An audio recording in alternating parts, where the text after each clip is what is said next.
Salut à tout le monde. Dans cette partie, nous allons apprendre comment lire les différents éléments qui composent le modèle conceptuel de données. Dans la vidéo précédente, on a vu comment on peut réaliser le modèle, comment on a pu réaliser son modèle conceptuel de données. Si vous n'avez pas encore vu comment le réaliser, je vous invite à regarder les vidéos précédentes.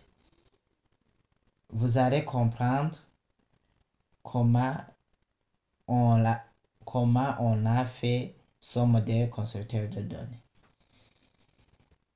Alors, je commence à expliquer les différents éléments qui composent le modèle conceptuel de données. Ici, nous avons trois entités. Son modèle conceptuel de données est composé de trois entités: l'entité client, l'entité commande et l'entité produit. Nous avons aussi l'entité client qui est composée par des propriétés suivantes: ID client, nom client, prénom, adresse client. Nous avons aussi l'entité commande qui est composée par ID commande, date commande. Et nous avons aussi l'entité produit qui est composée par le code, le libellé et le prix unitaire. L'entité client possède un champ identifiant qui est ID client souligné en même temps. Aussi, nous avons aussi l'entité commande qui a comme clé primaire ou bien champ identifiant ID commande. Nous avons aussi l'entité produit qui a comme champ identifiant code. Nous avons les cardinalités 1 à plusieurs et nous avons aussi les cardinalités 1 à 1. Nous avons aussi la relation binaire 1 à n et nous avons aussi la relation binaire 0 à n. Ici, il y a une règle qui dit que pour lire les différents éléments ou bien les différents la quantité, ou bien pour lire l'entité, pour lire de l'entité d'arrivée vers l'entité de départ, on lit les cardinalités tout d'abord de l'entité se trouvant à l'opposé. On met le verbe peut être conjugué au présent ou bien mais le verbe peut être conjugué au passé composé, puisque ici on va étudier la voix active et la voix passive. Nous allons étudier celui qui fait l'action, celui ou une entité qui fait action ou pas. Ici alors, nous allons commencer par l'entité client.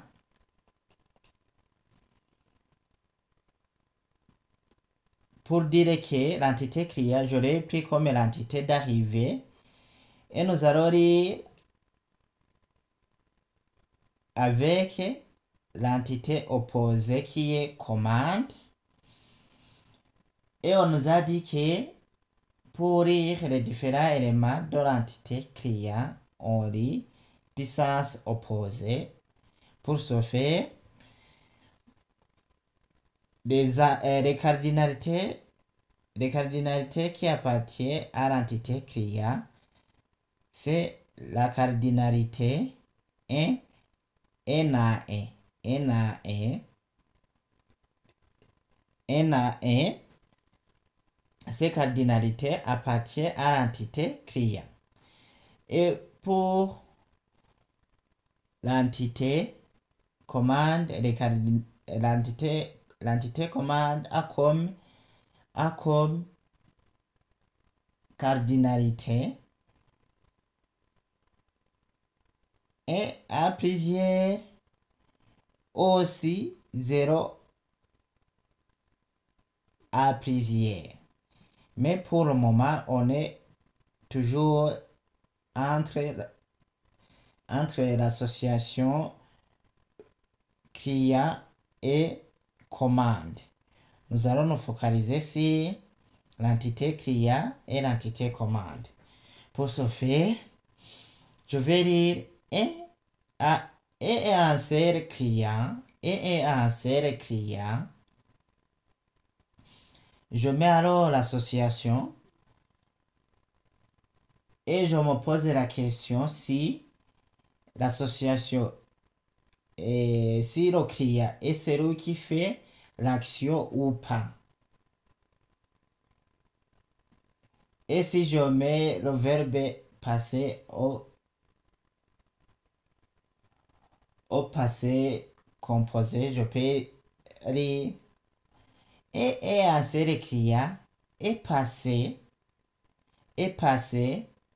par un et ou plusieurs commandes. Et si j'entends le sens de la phrase, on dira que je me suis trompé. Oui, c'est vrai. Je me suis trompé puisque celui qui fait l'action, c'est le client et ce n'est pas l'entité commande. Pour dire que j'aurais pu mettre l'association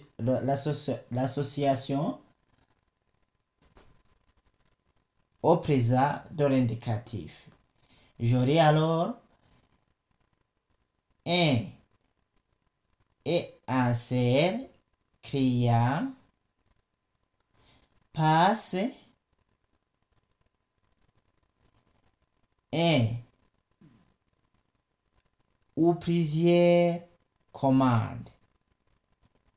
Là, alors, la phrase aura du sens puisque un client a le droit de passer un ou plusieurs commandes. Et un seul client peut passer un ou plusieurs commandes. Et si je lis de l'entité commande vers l'entité client, là je considère que l'entité commande est l'entité d'arrivée et l'entité client c'est l'entité. Excusez, ici je considère que l'entité commande est l'entité de départ. Ici, l'entité client est l'entité d'arrivée. Je vais lire de droite vers à gauche et j'aurai alors un ou plusieurs commandes. Un ou plusieurs commandes sont ou bien ou sont passées puisque on peut passer une seule commande ou bien passer plusieurs commandes. Le N représente plusieurs.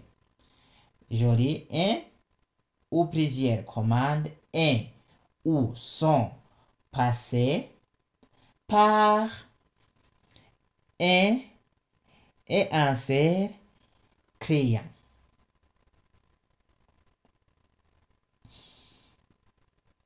Alors, je vous donne le travail à faire. Vous allez m'écrire dans le commentaire comment on peut lire de l'entité commande